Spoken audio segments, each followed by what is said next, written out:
தெறிக்கவிடும் காரம் நிறம் சுவையை தருகிறது. ஆச்சி மிளகாய் தூள் தெறிக்கவிடும் காரம் நிறம் சுவை. உட்காந்துட்டு இருந்த ராஜ் கபூர் எந்திரிச்சு ஸ்டேஜுக்கு வராராம். அந்த சீன் முடிஞ்ச உடனே ஓடி வந்து மைக்க பிடிச்சு, sorry for interrupting every one, even a painting peacock will get alive if it is in the shoulder of Sivaji Ganesan அப்படின்னாரா. நல்லா வாழ்ந்து வீட்டை இழந்துருவார் சார். வீட்டை இழந்துருவார். மறுபடியும் நான் வந்து அந்த வீட்டை மீட்பேன் அப்படின்னு சொல்லி, அது வரைக்கும் நான் என் பேர் வந்து ரகுநாத சேதுபதி தேவர்ன்றது வார்த்தை வரும் சார் முதல் முறையா. அப்போ சிவாஜி சார் பேச தயங்கினாராம்.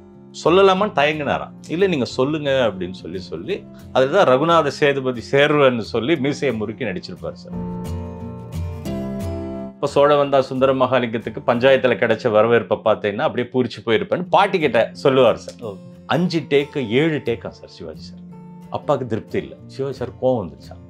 கூப்பிட்டு அப்பாவை ஒரு கெட்ட வார்த்தை போய் ஒரு அந்த வார்த்தை சொல்லி, என்னதாண்டா நினைக்கிற நீ.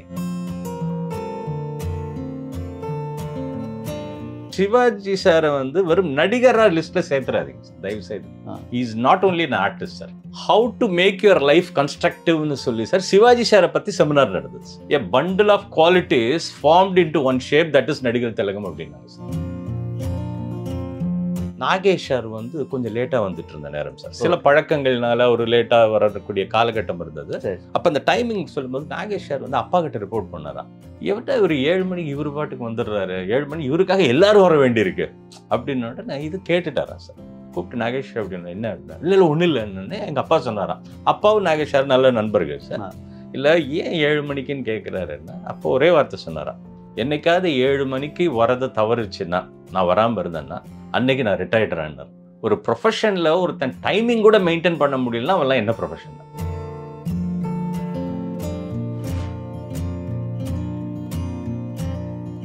வாவ் தமிழ் நேயர்களுக்கு வணக்கம். என் அப்பா பகுதியில் இன்னைக்கு பிரபல கதாசிரியரும் வசனகர்த்தாவுமான பாலமுருகன் அவர்களை பற்றி அவருடைய மகன் திரு பூபதி பாலமுருகன் அவர்கள் நம்மளும் பேச வந்திருக்கிறார். வணக்கம் சார். வணக்கம் சார். வணக்கம் வணக்கம். அப்பா வந்து எல்லாருக்குமே கதாசிரியராகவும் வசனகர்த்தாவும் தெரியும். ஆனால் அதுக்கு முன்னாடி ஒரு நடிகராகவும் இருந்திருக்காரு. அப்பாவுடைய ஸ்டார்டிங் ஸ்டேஜஸ் பற்றி சொல்கிறேன். அப்பாவுடைய இயற்பெயர் வந்து சுந்தரபாண்டியன் சார். அவங்க மதுரையில் பக்கத்தில் ஆண்டிப்பட்டின்ற ஊரில் பிறந்தவங்க அப்பா. சுந்தரபாண்டியன்ற பேர். அவர் முதல்ல வந்து நடித்தது சினிமா.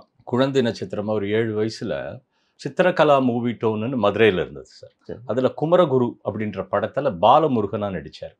அது வந்து அப்போ ஃபேமஸ் ஆச்சு. அதுக்கப்புறம் என்னென்னா பையன் முருகன் மாதிரியே இருக்கான்னு சொல்லி எல்லாரும் சொன்னதுக்கப்புறம் அந்த சுந்தரபாண்டி என்ற பேர் பாலமுருகனாக மாறிச்சு. அதன் பிறகு தாய்நாடுன்னு ஒரு படம் நடித்தாங்க. ஸோ முதல்ல 2 படம் தான்.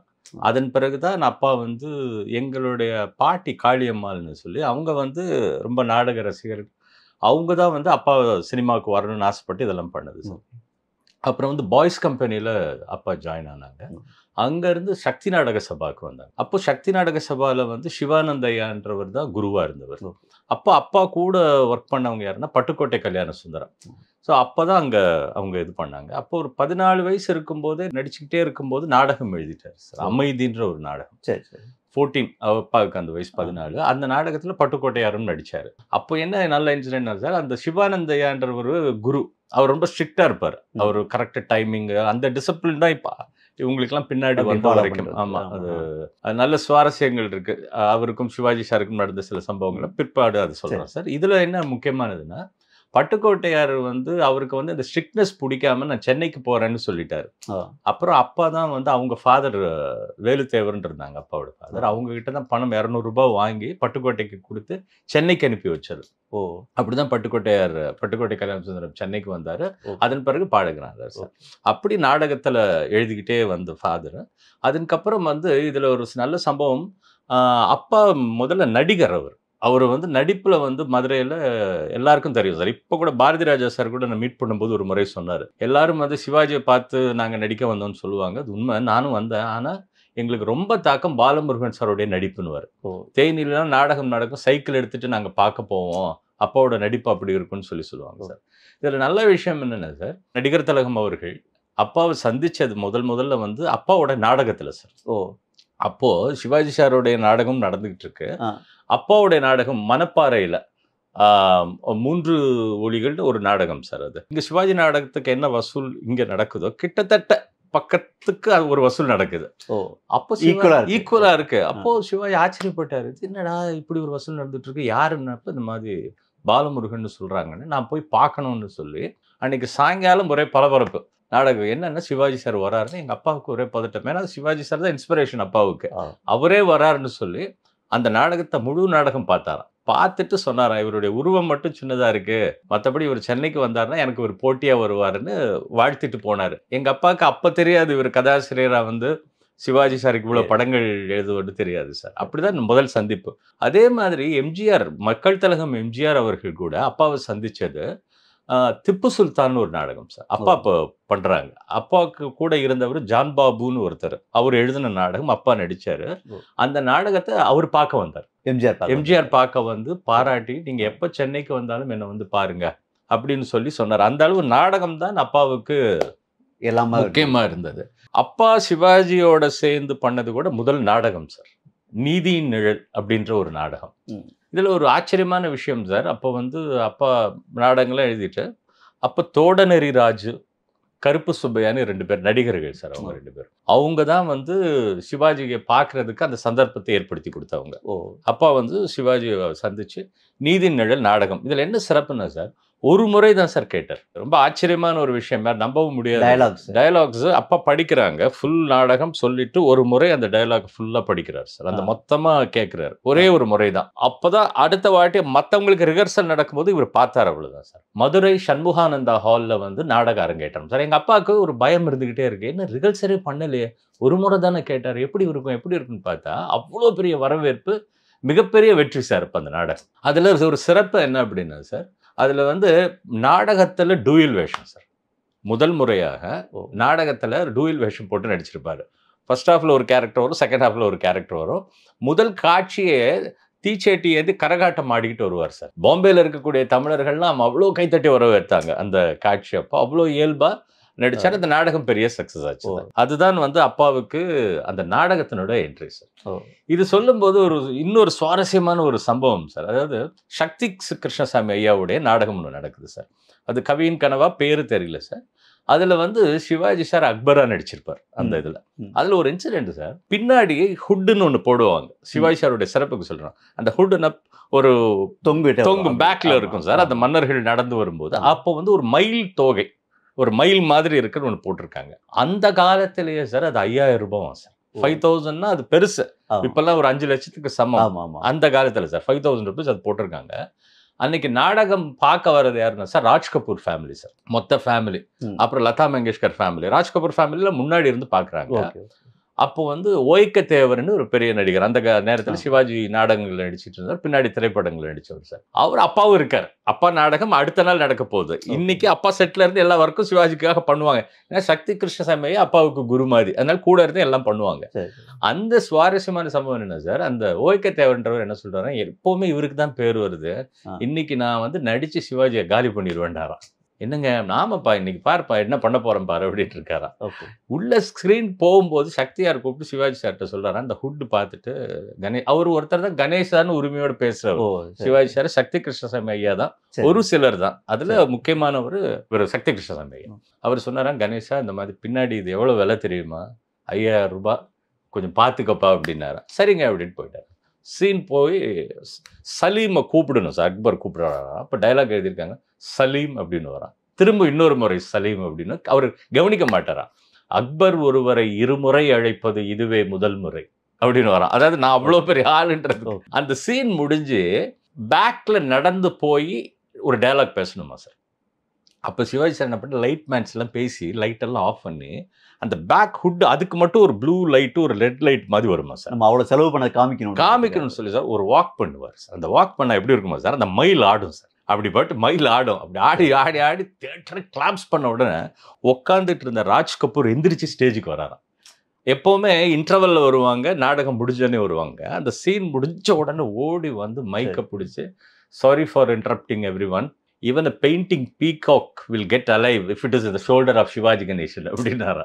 அதாவது ஒரு இதுக்கும் உயிர் வரும் அப்படின்னாரு. நான் இன்னொரு தளத்துல இதை பத்தி பேசும்போது அதான் சொன்னேன், அதுக்கு உயிர் வரும், ஆனால் பார்க்குற நம்ம ஃப்ரோசன் ஆயிடுவோம்.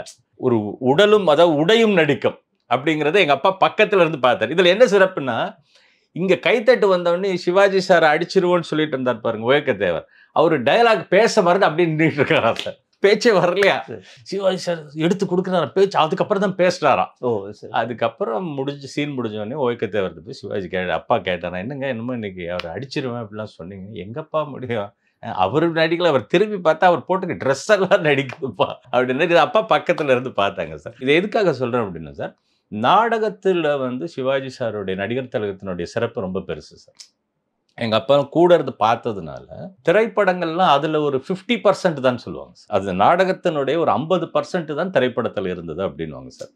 அப்படி திரைப்படத்தை அப்பா வந்து அந்த நீதி நிழல்ல வந்து அது வந்து ஃபேமஸ். அப்ப அந்த நாடகம் நல்ல இதாச்சு சார். பின்னாடி நீதி நிழல்னு படம் கூட வந்தது. ஆமா, அது வேற கதை. அது வேற. ஆனா அதுக்கும் இதுக்கும் எந்த சம்பந்தமும் இல்லை, அது தனிப்பட்ட இது சார், நீதி நிழல் நாடகம். அந்த இம்ப்ரெஷன் தான் அவர் வந்து ஃபர்ஸ்ட் படம் சிவாஜிக்கு எழுதினது இல்லையா? ஆமா, அன்புக்கரங்கள். ஆமா சார். அந்த நீதி நிழல் எழுதுக்கு அப்புறம் தான் சாந்தி பிக்சர்ஸ் அப்படின்னு சொல்லிட்டு சார் பெரியண்ணன் இருக்காங்க.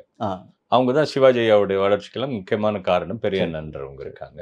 அவங்க வந்து அப்ப படம் எடுக்கிறதா இருந்தாங்க. அப்போ இது கேள்விப்பட்டு சிவாஜி சார் அப்போ வீட்டுக்கு போயிருக்காரு. அன்னை இல்லம்னு இப்போ சொல்லக்கூடிய அந்த வீட்டுக்கு போயிருக்காங்க. அப்போ வந்து சிவாஜி சார் பெங்களூர் பரப்பிட்டு இருக்காரு. அப்போ என்ன பாலமுருகா என்ன வந்திருக்குன்னு கதை சொல்ல வந்திருக்கேன்னு அன்புக்கரங்கள் மொத்த கதை சார் கார்லயே சொல்லிட்டு வராங்க.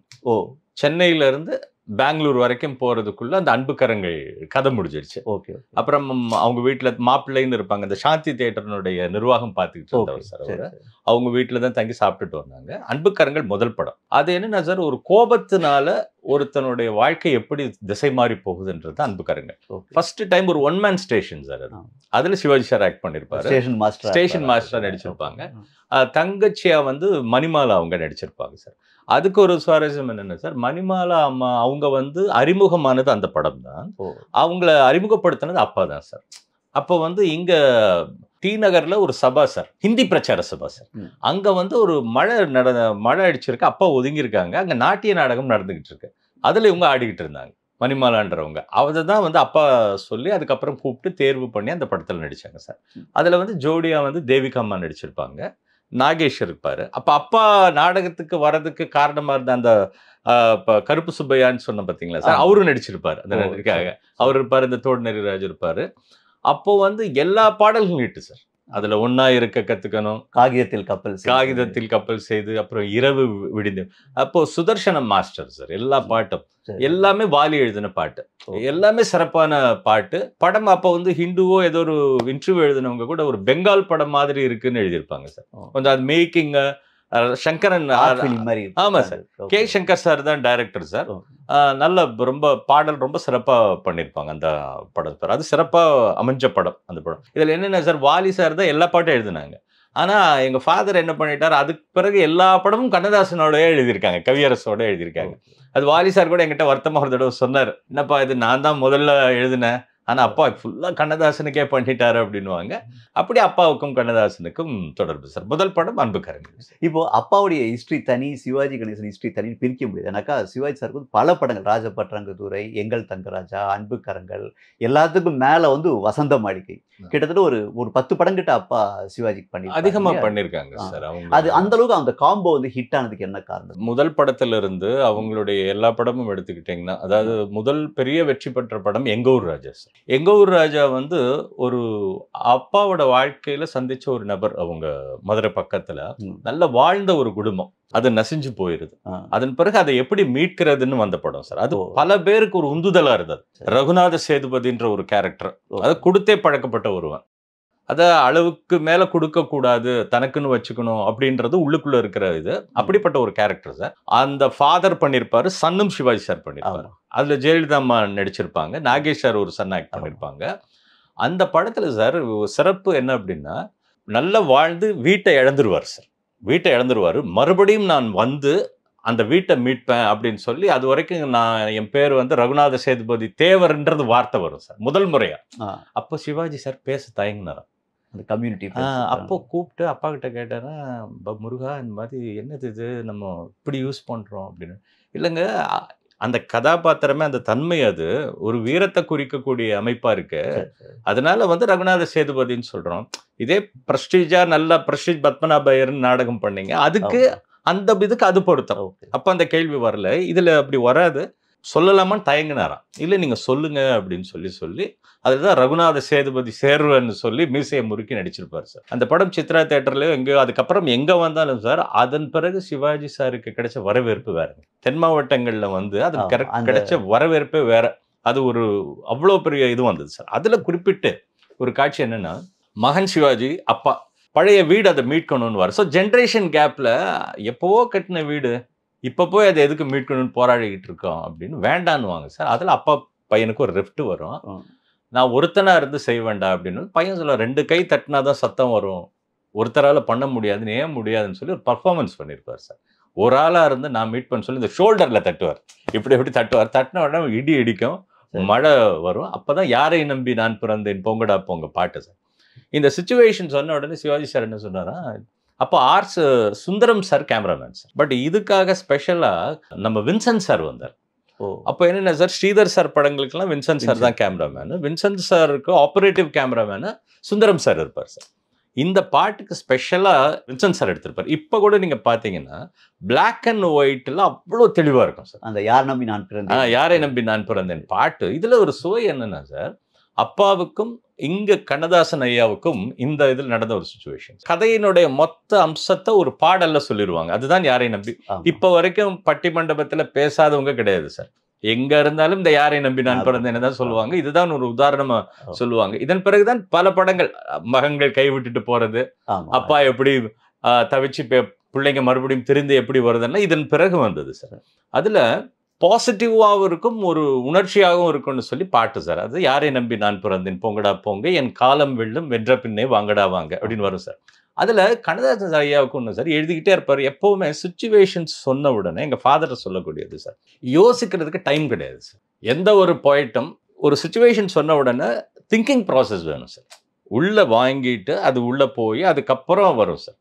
பட் கண்ணதாசன் ஐயா எங்கள் அப்பா சொல்லுவார், அவங்க கூட இருந்து அவங்க ஒரு 25-30 இயர்ஸ் இருந்ததுனால அவர் கேட்ட ஒரு இருந்தார் சார். அது கேட்கறது, ஓ இப்படியா அவ்வளோதானேன்னு என்ன விஷயம் சார். அவர் உடனே அந்த தத்தகாரம் போட்ட உடனே யாரை நம்பி நான் பிறந்தேன் பொங்கடா போங்க, என் காலம் வெல்லும் வென்ற பின்னே வாங்கடா வாங்க, போங்கடா போங்க வாங்கடா வாங்க. போங்கடா போங்கன்றதெல்லாம் ஒரு கோபம், அப்புறம் வாங்கடா வாங்கன்றதெல்லாம் ஒரு கம்பீரம். ஸோ 2 பிரிச்சு இருக்கும் சார் அந்த பாட்டில். உள்ள வந்து ஒரு விரக்தி மாதிரி இருக்கும், நான் சாதிப்பான்றதும் இன்னொன்று இருக்கும். அப்போ எப்பவுமே ஒரு ஏதாவது ஒரு இடம் வந்தா சிவாஜி கண்ணதாசன் ஐயா நின்றுவாராம். போவாது ரேரா அப்படி யோசிப்பாரு. எங்க அப்பா சொல்லுவாரா, என்ன யோசிக்கிறீங்க, நீங்களா எழுதுறீங்க, மேல இருந்து வருது நீங்க கொடுக்குறீங்க அப்படின்னு வரா சார். சொன்ன உடனே அப்படி பார்த்துட்டு சார், அப்போதான் தென்னைய பெத்தா இளநீர், பிள்ளைய பெத்தா கண்ணீர், பெத்தவ மனமே பித்தம்மா, பிள்ளை மனமே கல்லம்மா, பானையில சோறு இருந்தா பூனைகளும் சொந்தமடா, சோதனையில் பங்கு வந்தா சொந்தமில்ல பந்தமில்ல. மொத்தம் முடிச்சிட்டாரு சார். இந்த சோதனையில பங்கு வந்தா பூனை கூட வராது அப்படிங்கிற ஒரு விஷயத்த அந்த மொத்த பாட்டு சார் அது மிகப்பெரிய வெற்றியாச்சு சார். இதுல ஒரு சுவை என்னன்னா சார், இதன் பிறகு ஒரு படம் என்ன செய்யும், சிவாஜி சாரை வந்து வெறும் நடிகரா லிஸ்ட்ல சேர்த்துறாதீங்க சார் தயவு செய்து. Is not only an artist sir. அதாவது எப்படி சொல்றதுன்னா sir, it is a bundle of qualities sir. சமீபத்தில் ஹைதராபாத்ல கூட சார் ஒரு மிகப்பெரிய நிறுவனம் வேல்யூ லேப்ஸ்ன்னு சொல்லி, நான் வேற ஒரு தளத்துல சிவாஜி சாரை பத்தி பேசினது ஒரு குறிப்பு எடுத்துட்டு போய் என்னை கூப்பிட்டு, எப்படி சார் ஸ்டூடெண்ட்ஸ்க்கு செமினார்ல how to make your life கன்ஸ்ட்ரக்டிவ்னு சொல்லி சார் சிவாஜி சாரை பத்தி செமினார் நடந்தது. அதாவது நம்ம என்ன பண்ணிடுறோம் சார், சிவாஜி அப்படி நடிச்சார் இப்படி நடிச்சாருன்னு பேசுகிறோம் சார். இல்லை சார், சிவாஜி சாருடைய டைமிங், சிவாஜி சாருடைய டிசிப்ளின், சிவாஜி சார் அதை அவங்க சொல்லும்போது a bundle of qualities formed into one shape, that is நடிகர் திலகம் அப்படின்னாங்க. அந்த வேல்யூ லேப்ஸோட ஓனர் பேசுகிறார். ஓகே, அவர் is Hyderabadian, is a Telugu person. அவங்க அனலைஸ் பண்ணி என்னோட இன்டர்வியூ மற்றவங்கெல்லாம் பார்த்துட்டு இது எதுக்கு சொல்கிறேன்னா சார், அவருடைய ஒரு டைமிங்னு சொல்கிறாங்க சார். இப்போ எங்கள் ஊர் ராஜாட்டன்னா அந்த டைமிங்கில் கரெக்டாக இருப்பார். அப்போது அது சென்ஸ் என்னென்னா சார், இவர் டைமிங்க்கு 7 மணிக்கு வராருன்னா எல்லாருமே அங்கே வரணும் சார். ஒரு சிவாஜி சார் வர்றாருன்னா பயந்து போய் எல்லாருமே அந்த 7 மணிக்கு இருக்கணும். அப்புறம் சொல்லுவாரேன், ஏன் 7 மணிக்கு அப்படி வரணும் சார், ப்ரொடக்ஷன் காஸ்ட் கம்மியாகும் சார். ஒரு 7க்கு வந்தால் அன்னைக்கு முடிக்க வேண்டிய காட்சி ஒரு எடுக்கணும்னா சார் அதுக்குள்ளே முடிப்பாங்க sir. And quality with quality, எப்பவுமே சுருட்டுற மாதிரி இருக்காது, அந்த குவாலிட்டி இருக்கும் சார், அந்த டைமிங் ஆஃப் பர்ஃபெக்ஷன் சார். ஒரு முறை நாகேஷ் சார் வந்து கொஞ்சம் லேட்டாக வந்துட்டு இருந்த நேரம் சார், சில பழக்கங்கள்னால ஒரு லேட்டாக வரக்கூடிய காலகட்டம் இருந்தது. அப்போது நானும் இருக்க வேண்டிய சுச்சுவேஷன் சார் செட்டில். நான் பேசிக்கலி சைல்டு ஆர்டிஸ்டாக வந்தவன் சார். அதனால அப்பப்போ ஸ்டுடியோ சிவாஜி சார், ராஜபாட் சங்கோதரை தான் அது வரும்போது சொல்கிறேன் சார். அப்போ அந்த டைமிங் சொல்லும்போது நாகேஷ் சார் வந்து அப்பா கிட்ட ரிப்போர்ட் பண்ணாரா, ஒரு 7 மணிக்கு இவர் பாட்டுக்கு வந்துடுறாரு, 7 மணி இவருக்காக எல்லாரும் வர வேண்டியிருக்கு அப்படின்னு நான் இது கேட்டுட்டாரான் சார். கூப்பிட்டு நாகேஷ் அப்படின்னு என்ன அப்படின்னா, இல்லை ஒன்றும் இல்லைன்னு எங்கள் அப்பா சொன்னாராம். அப்பாவும் நாகேஷ் சார் நல்ல நண்பர்கள் சார். இல்லை ஏன் 7 மணிக்குன்னு கேட்குறாருன்னா, அப்போ ஒரே வார்த்தை சொன்னாராம், என்னைக்காவது 7 மணிக்கு வரதை தவறுச்சுன்னா, நான் வராமல் இருந்தேன்னா அன்னைக்கு நான் ரிட்டையர்டானார். ஒரு ப்ரொஃபஷனில் ஒருத்தன் டைமிங் கூட மெயின்டைன் பண்ண முடியலன்னா அவெல்லாம் என்ன ப்ரொஃபஷன்? அதுக்கப்புறம் நாகேஷ் சார் பேசுறதே இல்லை சார். ஸோ அந்த குவாலிட்டிஸ் சார். அவங்க 2 பேருக்குள்ள ஃப்ரெண்ட்ஷிப் எந்த அளவுக்கு இருந்துச்சு சார்? அப்பாவுக்கும் சிவாஜி முதல் படம் அதுலேயே சொல்கிறேன் சார். அதாவது எங்க ஊர் ராஜா படம் வெற்றியான பிறகு அந்த படம் ஓடுனா எல்லாருக்கும் எங்க அப்பா ஒரு 1/4 பவுன்ல மோதிரம் போடணும்னு வேண்டிக்கிட்டார். அப்பதான் அவர் செலவு இல்லையே, அப்பா செலவு இல்லை. அப்பதான் வர்றாரு கதாசிரியராய் முதல் சக்சஸ் கொடுக்குறாங்க. அப்போ 1/4 பவுன்ல மோதிரம் போடணும்னு வேண்டியிருக்காங்க சார். அந்த மோதிரம் அப்போ இந்த தண்ணி ஊத்துறவங்க, மேக்கப் மேன் எல்லாருக்கும் கொடுத்துருக்காங்க. சிவாஜி சார் அது வாட்ச் பண்ணியிருக்காரு. என்னடா எல்லார் கையிலையும் மோதிரம் போட்டுட்டு இருக்கீங்க, இந்த மாதிரி ஆசிரியர் படம் ஓடுனதுக்கு எங்களுக்கு இது கொடுத்துருக்காரு அப்படி அடுத்த படம் செட்ல. அப்போ அப்பாவை கூப்பிட்டு கண்டிச்சாரன் சார். இப்போதான் ஒரு படம் இப்போதான் ஜெயிச்சிருக்கு. அப்புறம் படத்தினுடைய கருத்து என்ன, அளவுக்கு மிஞ்சி தான் இருக்கணும், வரவோட இருக்கணும், ரொம்ப பண்ணக்கூடாதுன்னு ஒரு கதை எழுதிட்டு நீ என்னடா முதல் படத்திலே எப்படி இருக்க அப்படின்னு கேட்டு கண்டிச்சாரன் சார். அதாவது இழந்ததை மீட்கிறது படம், அப்பாவுடைய படம். இது பல பேருக்கு இன்ஸ்பிரேஷன் ஆகி பல பேர் அதன் பிறகு அப்பாவை சந்திச்சிருக்காங்க சார். சந்திச்சு நாங்கள் மதுரைக்கு போயிருந்தோம் நான் சின்ன வயசுல. அப்போ ஒரு பெரிய மிராஜ் சார் ஒருத்தர் ஒரு பரிசு பொருள் இதெல்லாம் கொண்டு அப்பா கிட்ட கொடுத்தாங்க. என்னன்னு கேட்டப்போ, ஐயா இதே மாதிரி நான் எல்லாம் இழந்துட்டேன், அப்போ இந்த படம் பார்த்தேன், இந்த படம் தான் எனக்கு இன்ஸ்பிரேஷன், ஏன் வரக்கூடாதுன்னு சொல்லி மறுபடியும் நான் வந்தேன். ஸோ ஒரு படம் என்ன செய்யும், அந்த காலத்து படங்களும் ஒரு பாடமா இருந்தது சார். அதுக்கு பின்னாடி சிவாஜி சார் இப்போ சிவாஜி சாரை தவிர்த்து எதுவுமே பேச முடியாது சார். சிவாஜி சார் தவிர்த்து இன்டர்வியூ பண்ண முடியாது சார். நான் ரொம்ப ஓப்பனா சொல்றேன். ஏன்னா இது பக்கத்துல சார். இப்போ ஒரு சம்பவம் நடந்ததுன்னா வெறும்னா நடிகரா பார்க்கல. இப்போ இந்த உந்துதல் எப்படி ஏற்பட்டது சார்? ஒண்ணு படைப்பு, இன்னொன்னு இவருடைய நடிப்பு. இது யாருக்கு இன்ஸ்பிரேஷன் சார்? ஒரு நாள் கண்ணதாசன் ஐயா திடீர்னு அப்பாவை பார்க்க வீட்டுக்கு வந்தாங்க சார். பாலமுருகன் ரொம்ப தேங்க்ஸ்ப்பா, ரொம்ப நன்றிப்பா, ரொம்ப டல்லா இருந்தேன், ஒரு பாட்டு கேட்டேன், எனக்கு ரொம்ப உற்சாகம் வந்துடுச்சு. என்ன பாட்டுன்னா யாரையும் நம்பி நான் பிறந்தேன் சார். எங்க அப்பா கேட்டாரா, எங்க நீங்க தானுங்க எழுதுனீங்க, நீங்க இல்ல நான் எழுதியிருந்தாலும் இந்த கதை களத்தை கொடுத்தது நீதானே அந்த சுச்சுவேஷன். அப்பா அவர் ஒண்ணு இழந்திருக்காரு கண்ணதாசன் ஐயா. அவருக்கே சரி எழுதுனவருக்கே அந்த பாட்டு என்ன உற்சாகத்தை கொடுக்குது பாரு. அதுக்கப்புறம் நான் எழுதுனாலும் நடிச்சவர் அவரு தானே, வா கணேஷ் அப்போ சிவாஜி சாரை பார்த்து நன்றி சொல்லுவோன்னு ஏவிஎம்க்கு வராங்களாம். ஏவிஎம்க்கு வந்த உடனே திடீர்னு கவிஞர் என்ன வர்றாருன்னு சிவாஜி சாருக்கு புரியலையா.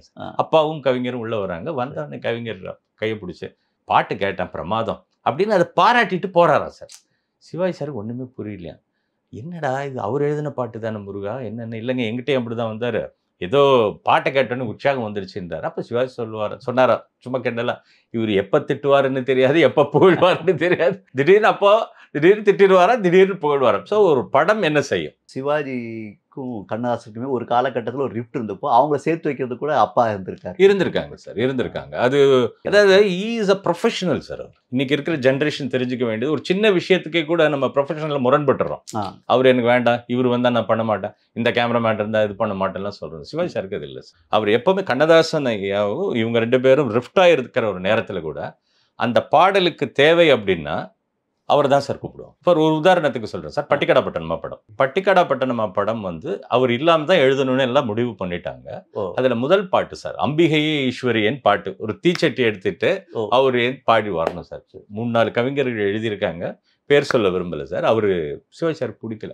அப்புறம் போய் அப்பாவை கூப்பிட்டு சொல்றாராம், நீ உடனே நேரா போ கண்ணதாசனை வைப்பார். அப்ப கவிதா ஹோட்டல்ல அவங்க இருக்காங்க. இல்லைங்க உங்களுக்கு அவருக்கும் அது வேற இது வேறன்னாரா சார். சிவாஜி சொல்லி அப்பா போய் கண்ணதாசன் ஐயா பார்த்த உடனே முதல் வார்த்தை கேட்டாராம், இது அவர்கிட்ட பர்மிஷன் கேட்டிங்களா அப்படின்னாரா. அவர் சொன்னதே அவரு தான் அப்படின்னாங்களா. இப்போ அதுதான் கண்ணதாசன் ஐயா சொல்லி தான் சிறப்புன்னு சொல்லி சார். அப்போ குடிச்சிட்டு உட்காந்து அந்த பாட்டு சார், அம்பிகை ஈஸ்வரியே எம்மை ஆழ கோவில் கண்ட குங்குமக்காரி, உங்காரியை வேப்பிலைக்காரி, ஒரு உடுக்கையிலே பகை விரட்டும் முத்துமாரின்னு வருஷ சார் ஆரம்பிச்சு எண்டு சார்.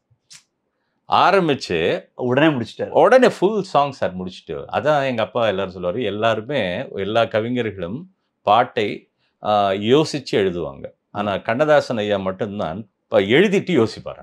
எனக்கு இது புதுசா ஏன்னா சிவாஜி சார் எதுலையும் தலையிட மாட்டாரு பாடல்கள்லயோ இசையிலையோ. ஆனா இந்த பாட்டுக்கு அவரு தலையிட்டு இருக்காருன்றது ரொம்ப இல்ல சார், தலையிட மாட்டாருன்றதுக்கு என்னன்னா சார், அவரு இன்டர்ஃபேர்னா அந்த நேரத்துல ஆக மாட்டார் சார். செட்டுல வந்து இது என்ன இப்படின்னு இன்டர்ஃபேர் ஆக மாட்டார். இப்ப அப்பா வந்து செட்ல வந்து டயலாக் கொஞ்சம் மாத்திட்டீங்க அது மாதிரி சொன்னா கோச்சுக்கு வரா இல்ல அப்பா சொன்ன அப்படி செஞ்சிருவாரா? ஒரு ஆசிரியர், அப்பா மட்டும் இல்ல சார், ஒரு ஆசிரியர் என்ன எழுதியிருக்காங்க அதை உள்வாங்குவார் சார். அதை உள்வாங்கி அவங்க என்ன நினைக்கிறாங்களோ அதுதான் சார் பேசுவார். அது வரலன்னா விட மாட்டார் சார். அதுக்கு ஒரு உதாரணம் சார், பட்டிக்காடப்பட்டணமா படம் சார். ஒரு சீன் பஞ்சாயத்துல அவமானப்பட்டுருவார் சார் சிவாஜி. கணவன் மனைவி பிரிஞ்சிருவாங்க, ஜெயலலிதா அம்மாவும் சிவாஜி பிரிஞ்சிருவாங்க, பஞ்சாயத்துக்கு போயிருவா. அதன் பிறகு நிறைய படம் வந்தது பஞ்சாயத்துல கேள்வி கேட்கறது. அது பட்டிக்காட மகன் கூட. ஆமா, அது அதன் பிறகு வந்தது எல்லாமே. பட்டிக்காடப்பட்டணமால தான் அப்போ வந்து ஒருத்தன் கேள்வி கேட்டுருவான், பஞ்சாயத்தோட சேர்ந்து வாழ வைக்கலாத நீ என்ன பஞ்சாயத்து பண்ண வந்திருக்கேன்னு கேட்டுருவார் சார். இதை யார சத்தம் போடுவாங்க. அப்போ சொல்லுவார், அப்போவே சொன்னேன் நீங்க கேட்கல, இப்போ அவன் கேட்டுட்டான் அப்படின்னு. அப்பா கிட்ட அப்போ எல்லாமே சார் பஞ்ச் ஒன்லைனர் தான் சார், பெரிய லென்த்தி டயலாக் இருக்காது, ரொம்ப ஒன்லைனர் தான். அது நான் வசந்த மாளிகை சொல்லும் போது சொல்றேன் சார். அது இப்போ சிச்சுவேஷன் வீட்டுக்கு வருவார் சார். வீட்டுக்கு வந்தா அப்பா எழுதியிருக்காங்க டயலாக். இப்போ சோழ வந்தா சுந்தர மகாலிங்கத்துக்கு பஞ்சாயத்துல கிடைச்ச வரவேற்பை பார்த்தீங்கன்னா அப்படியே பூரிச்சு போயிருப்பேன்னு பாட்டி கிட்ட சொல்லுவார் சார். 5 டேக்கு 7 டேக்கா சார் சிவாஜி சார். அப்பாவுக்கு திருப்தி இல்லை. அப்போ என்ன சார் காம்பினேஷன் நீங்க கேட்டீங்களா, ஒரு வெற்றிக்கு என்ன காரணம் sir? P Madhavan sir, R Sundaram sir cameraman, இங்க சிவாஜி சார். அப்பா ஒரு ஷார்ட் முடிஞ்ச உடனே சார் சிவாஜி சார் வந்து மாதவன் சார் பார்ப்பார், மாதவன் சார் அப்பாவை பார்ப்பார் சார். அப்பா எஸ்ன்னா தான் ஓகே சார். இப்போ எவ்வளோ ஒரு ஈகோ இல்லாமல் இருந்திருக்காங்க பாருங்க. 5 டேக் ஆகுது சார், 6 டேக் ஆகுது. சிவாஜி சார் கோவம் வந்துருச்சான். கூப்பிட்டு அப்பாவை ஒரு கெட்ட வார்த்தை, இப்போ ஒரு செல்லமாக பேசுவார், அந்த வார்த்தை சொல்லி என்னதாண்டா நினைக்கிற நீ? இல்லைங்க நான் இப்படி எழுதல.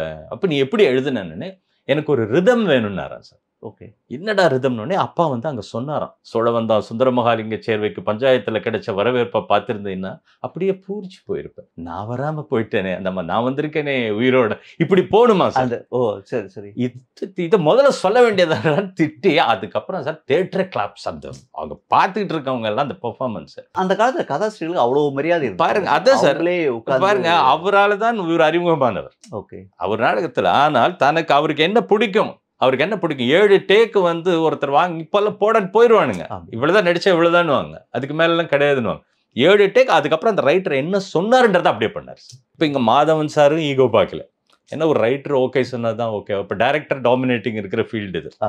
ரைட்டர்ஸ் அந்த ரைட்டர்ஸ் வர்க்கமே இல்லை. இப்போ ராமனத்தினை ராமனடின்ற படம் தான் சாப்பாட்டு ராமனா நடிச்சிருப்பார் சார். அதில் எல்லா சின்ன பசங்களோட நடிச்சிருப்பார். அதில் என்ன வித்தியாசம்னா, எங்க ஊர் ராஜா அவ்வளோ பெரிய கம்பீரம். சிவாஜி சார் கேட்டாரா, என்னடா சின்ன பசங்களாம் வாடா போடான்றானுங்க பக்கோடா காதர்லாம், இதுல வந்து ரகுநாத சேதுபதி இப்படிலாம் வேஷம் பண்ணிட்டு என்னடான்னு கேட்டிருக்காரு சார். ஓகே, தயங்கி இருக்கார். இப்போ இல்லைங்க, இப்படி இருக்கிற ஒருவன் காதலுக்காக சபதம் போட்டு எப்படி பெரிய நடிகனாய் திரும்புறான் அப்படின்னா, இது இருந்தாதான் அது ஒர்க் அவுட் ஆகும். அப்படியா, அவ்வளவுதான் சார். அதாவது அவர்கிட்ட ஒரு அற்புதமான விஷயம் சார். ஃபர்ஸ்ட் கேட்கறது முதல்ல மட்டும் கேட்பார், அதன் பிறகு கிடையாது சார். அதாவது ட்ரஸ்ட், இந்த சரண்டர்னுவாங்கல்ல சார். ஆமா, surrender to the writer and surrender to the டைரக்டர்ன்றது அவரு தான் சார். அப்படியான ஒரு சிவாஜி இதுல சார் ஒரு அற்புதமான காட்சி, கேஆர் விஜயா அம்மாவை பொண்ணு கேட்கறதுக்காக போவார் சார். அது இவருக்கு காக்கா வலிப்பு வரும் சிவாஜி சாருக்கு. அவருக்கு வந்து வாட்டர்ல போய் விழுந்துருவார் சார்.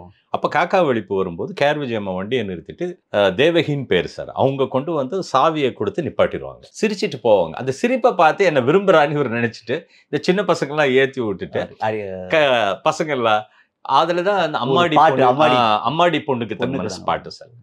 அதுல ஒரு நல்ல விஷயம் கூட இருக்கு சார். இப்போ பொண்ணு கேட்கறதுக்காக நம்பியார் கிட்ட போயிருப்பார் சார். போன உடனே ஒரு சாதாரண அரட்ராயர் போட்டுக்கிட்டு ஒரு சட்டை போட்டுக்கிட்டு ஒருத்தன் பெரிய மிராசுதார்களோட உட்காந்துட்டு இருப்பாரு. பொண்ணு கேட்க என் தங்கச்சியோட பொண்ணு கேட்க வரேன்னு சொல்லி அந்த ஷூ காலில் எட்டி மிதிப்பார் சார். அப்படி விழுந்த உடனே ஃபிட்ஸ் வரும். அந்த ஃபிட்ஸ் வந்து சார் அப்பா டயலாக் எழுதியிருக்காங்க. அதான் நான் வருவேன் வந்து காட்டுவேன்டா, அது வரைக்கும் பொண்ணு காத்திருக்கணும் டயலாக் எழுதியிருக்காரு சார். அப்பா சிவாஜி சார் என்ன சொன்னா, முருகா நான் ஒன்று பண்ணுறேன், இங்கே டயலாக் வேணான்ட்டார். இல்லைண்ணே இங்கே பேசணுமே அப்படின்னாரா. இல்லை நான் ஒன்று பண்ணுறேன், அது பாரு, அது பிடிக்கலன்னா டயலாக் வச்சுக்கோங்க சார். அதில் பர்ஃபார்மன்ஸ் இப்போ கூட நீங்கள் பார்த்தீங்கன்னா உங்களுக்கு தெரியும் சார். அந்த ஷூவில் எப்படி ஷார்ட் மாதவன் சார் நல்லா எடுத்திருப்பார் சார். சுந்தர சார் கேமராமேன் இங்கே சார் ஒரு ஷார்ப் ஷூவில் இங்கே நெத்தியில் அடித்த உடனே அப்படியே போய் விழுந்து அந்த ஃபிட்ஸ் வரும் சார். அந்த ஃபிட்ஸ் வந்து சார் இங்கே நுரத்தள்ளும். எப்போ அது உள்ளே வச்சாரு, எப்போ அது வரும் யாருக்குமே தெரியாது சார். நுரத்தள்ளிட்டு சார் ஒரு ஆதங்கம், அதாவது முடியாத ஒருத்தன் அவன் நான் வந்து காட்டுவேன் தரையில் வச்சுக்கிட்டு அப்படி அடிப்பார் சார். கையில் அடிச்சு நான் வருவேன்டான்னு சொல்லி அடிச்சு காமிச்சு ஒரு பெர்ஃபார்மன்ஸ் பண்ணியிருப்பார் சார். அப்படியே சைலண்ட் சார். அதாவது டேக் யாருமே சைலண்ட், அதாவது கைத்தட்டில் உறைஞ்சு ஃப்ரோசன் சார். அப்போ மாதவன் சார் அப்படியே நிற்கிறார். அப்போ கட் சொல்லலை சார், பண்ணிட்டு சிவாஜி சாரே கட்டுனார் sir. First time Sivaji sir வந்து என்னடா அப்படின்னு எல்லாம் கண்கலங்கி நிற்கிறாங்க. இதுக்கு டயலாக் வேணுமா அப்படின்னு அப்பா சொன்னார் வேணான்னாரு. இதுக்கு மிஞ்சி பண்ண முடியாதுன்னாரு. அந்த பெர்ஃபார்மன்ஸ் அப்படி பண்ணியிருப்பார் சார். அந்த அப்படி ஒரு இப்படிப்பட்ட ஒரு பர்த்தர் நடிகனா வருவார் சார். இதில் பாருங்க இவர் எவ்வளோ பெரிய நடிகர் திலகம். இவர் வேஷம் கேட்டு வருவார். வேஷம் கேட்டு வருது. அப்போ வந்து நாகையா சார் இருப்பாங்க, டைரக்டராக இருப்பாங்க சார். இவர் வேஷம் கேட்டு பலவித நடிப்பு செஞ்சு காட்டுவார் சார். அப்போ ஸ்டுடியோக்குள்ள வரும்போது கூட பத்மினி அம்மா போய் பத்மினின்னு கத்துவார். அவ்வளோ கேஷுவலா பண்ணி உள்ள வந்து நடிச்சு காமிச்சு அதன் பிறகு பெரிய நடிகனாய் வருவார் சார். நடிகனாயி அதே வீட்டுக்கு வருவார். வீட்டுக்கு வந்தா அந்த கேஆர் விஜய் அம்மாவுக்கு கல்யாணம் ஆகி போயிடும் சார். அப்போ அந்த சீட் பர்ஃபார்மன்ஸ் பாட்டு ஃபர்ஸ்ட் டே சார். இந்த ஷூட் என்னன்னா சார், முதல் நாள் எடுக்கிறது ஃபர்ஸ்ட் அம்மாடி பொண்ணுக்கு தங்க மனசுன்னு இவர் அரட்ராயர் போட்டுட்டு பாடுறது சார். ஒரு பிரிட்ஜ் இருக்கும், அந்த பாட்டு சார். அந்த பாட்டு முடிஞ்ச அடுத்த ஷார்ட்டே இந்த பணக்காரராய் வந்து பாடுறது சார். அப்போ ஒரு பிளாக் இது ஒரு ஸ்லீவ் ஒரு டிரான்ஸ்பரண்ட் ஒரு ஷர்ட் போட்டு கையில் ஒரு ஸ்டிக் வச்சிருப்பாரு சார். நீங்கள் நம்ப மாட்டீங்க, பாலாஜி சார் எல்லாம் வந்திருக்காங்களா சார் ஷூட்டிங். ஃபர்ஸ்ட் டே மொத்த ஏரியாவும் ஒத்து போயிடுச்சு சார். ஃபர்ஸ்ட் இவ்வளோதான் சார். அந்த ஒரு ஷார்ட் இந்த ஒரு ஷார்ட். அப்போது Balaji sir Sujatha cine combine sir அவங்களோடது வந்து அப்பா கிட்ட புகார் பண்ணாரா, என்ன பாலமுருகா இப்படி பண்ணுறீங்க, நான் ஒரு படத்துக்கும் ரைட்ஸுக்கு ₹1,00,000 கொடுத்து வாங்கிட்டு வரேன். ஒரே நாள் ஃபர்ஸ்ட் ஷார்ட்லேயே அந்த பர்ஃபார்மன்ஸ் சார் சிவாஜி சார். இதில் தான் ஒரு சிறப்பான விஷயம் என்னென்னா சார், இதில் வந்து நடிகனாய் வரும்போது அப்பாவுக்கு ஒரு ஆசை. இது சிவாஜி சார் வந்து சத்ரபதி சிவாஜியா நடிச்சு தான் நடிகர் திலகம்னு ஐயாவுக்கு சிவாஜி பேரே வந்தது. அந்த நாடகம் அது அண்ணாவுடையது சார். நாடகம் அண்ணாவுடைய நாடகம் சார். அது சிவாஜி அப்போ நாடகம். அதை வந்து ப்ளே பண்ணணும் அப்பா ஆசைப்பட்டாரு சார். அப்போது சிவாஜி சொன்னார், அப்போது அண்ணா கிட்ட தானே இந்த ரைட்ஸ் இருக்குது அப்படின்னு. அப்பா போய் பார்த்துருக்காரு. அப்பா அண்ணா இறந்துட்டாங்க சார். அப்போ அவரோட சன் டாக்டர் பரிமளம்னு இருக்காங்க. அப்பா போய் அவரை பார்த்து இந்த இதுக்கு வாங்கியிருக்காங்க. அப்போ பணம் என்ன கொடுக்கணுன்னே அவர் சொன்னார், இல்லை எங்கள் அப்பா வந்து இதில் என்ன ஒரு சிறப்புனா சார், அண்ணா கூட ஒரு 3 வருஷம் இருந்தவர் சார். அண்ணா கூட காஞ்சிபுரத்தில் 3 வருஷம் இருந்தவர். நடிகனாக இருந்த எங்கள் ஃபாதர் எழுத்தாளர் ஆனதுக்கு காரணமே அறிஞர் அண்ணா தான் சார். அவர் தான் காரணம். அவர் தான் அவருடைய எழுத்தை பார்த்துட்டு சிறப்பாக இருக்கு நீ எழுதுன்னு சொல்லி நாடகம் எழுத வச்சு அப்பா அவர் தான் காரணம். அப்பா அவர் சொன்னாரா, நீங்கள் எங்கள் வீட்டிலே வளர்ந்தவர், உங்ககிட்ட நாங்கள் வாங்குவோமா, நீங்கள் எடுத்துக்கங்கன்னு கொடுத்தாங்க சார் அந்த ஓரங்க நாடகம். அப்புறம் அதில் சில கரெக்ஷன் ஷார்ட் பண்ணோடனே அப்பா சொன்னாரா, நீங்கள் இதை பண்ணிருங்கன்னு. அவர் நான் பண்ண மாட்டேங்க, ஏன்னா வந்து எனக்கு குரு மாதின்னு சொல்லி அப்போ கண்ணதாசன் ஐயா தான் வந்தார் சார். அதை ஷார்ட் பண்ணி அதில் எது தேவையோ அதை கரெக்ட் பண்ணி கண்ணதாசன் ஐயா தான் கொடுத்து சார். கண்ணதாசன் ஐயா அண்ணா அப்பா சேர்ந்து உருவானது தான் அந்த இது சார். அந்த நாடகம் அது ரொம்ப அற்புதமாக பண்ணியிருப்பார். அந்த ஏற்றம் இறக்கம் அந்த பேசுற முறை ஆமா அது முடிவுல வரும் சார். அது ஒரு அற்புதமான இது சார். அப்பாவுக்கு முதல் அறிமுகம் நிறைய இருக்கு சார். இதுல ஒண்ணு கேஆர் விஜய் அம்மா சார். அவங்க வந்து முதல்ல நடிப்பு கத்துக்கிட்டது அப்பா கிட்ட தான் சார். அப்பாவுடைய நாடகத்துல தான். கோபாலகிருஷ்ணன் ஐயாட்ட கற்பகம் நடிச்சாங்களே தவிர அவங்க நடிப்பு எல்லாம் நாடகத்துல கத்துக்கிட்டது அப்பா கிட்ட தான் சார். இது எப்படின்னா சார், ராமநாதன் ராமனுடைய படத்துல எப்பவுமே கேஆர் விஜய் அம்மா கை நீட்டி இப்படி பேசுவாங்க. என்னங்க ஏன் இப்படி பண்றீங்க, எதுக்கு இப்படி பண்றீங்க, கை கொஞ்சம் அதிகமா இருக்குமா. அப்ப சிவாஜி சார் சொல்லுவாரு, என்ன விஜயா பாலமுருகன் மாதிரியே கை நீட்டி பண்ற அப்படின்னு. அப்பா சொன்னாங்களாம், ஆமாங்க அப்புறமா தான் பண்ண முடியும், எனக்கு கற்றுக் கொடுத்தவரே அவர் தான் அப்படின்வாங்க. இதுல ஒரு சிறப்பு சார், கேஆர் விஜய் அம்மா பத்தி ஒன்று சொன்னேன் சார். அப்பா சொன்னது சார். அதுல ஒரு அற்புதமான காட்சி சார். அந்த அம்மா வந்து கொலை பண்ணிட்டு ஜெயிலுக்கு போயிருப்பாங்க சார். குழந்தைய கொண்டு வந்து சிவாஜி கிட்ட விட்டுருப்பாங்க. அந்த குழந்தை தான் பேபி ராணி சார். அந்த பேபி ராணிக்கும் சிவாஜிக்கும் சார் இதுல ஒரு சிறப்பானது. பேபி ராணின்னு சொன்ன உடனே மறந்துடாம சொல்றேன் சார், சிவாஜி எந்த அளவு நடிப்பு போட்டி அப்படின்னா சார் சொல்லி கொடுப்பாரு சார் எல்லாருக்குமே. யாரா இருந்தாலும் இந்த பேபி ராணிக்கு ஒரு சீன் சொல்லி கொடுக்குறாராம். இப்படி போகணும், தலையில இப்படி அடிச்சுட்டு ஐயோ டேடி சீக்கிரம் வாங்கன்னு ஏதோ பர்ஃபார்மன்ஸ். அது பண்ண உடனே சார் இவரு எங்க அப்பாட்ட கேட்குறாரா, பாலமுருகா அடுத்து ஏதாவது எனக்கு டைலாக் இருக்கான்னு. ஏங்க அது ரொம்ப பண்ணுதுறான்றா. ஏங்க அது குழந்தைங்க, அதுகிட்ட போய் குழந்தையா அது ராட்சசிடா அதுன்னு சொல்லி அதுக்கப்புறம் ஒரு டைலாக் வாங்கி அதை சொல்லியும் கொடுக்குறாரு சார். போட்டியும் போடுறாரு சார். அந்த குழந்தைய கூப்பிட்டுட்டு ஜெயிலுக்கு வரணும் சார். ஜெயிலில் வந்து அந்த அம்மா இருப்பாங்க. அன்னைக்கு வந்து ஒரு ஓரங்க நாடகம் நடக்கும். அதில் இந்த குழந்தை நேருவா நடிக்கும் சார்.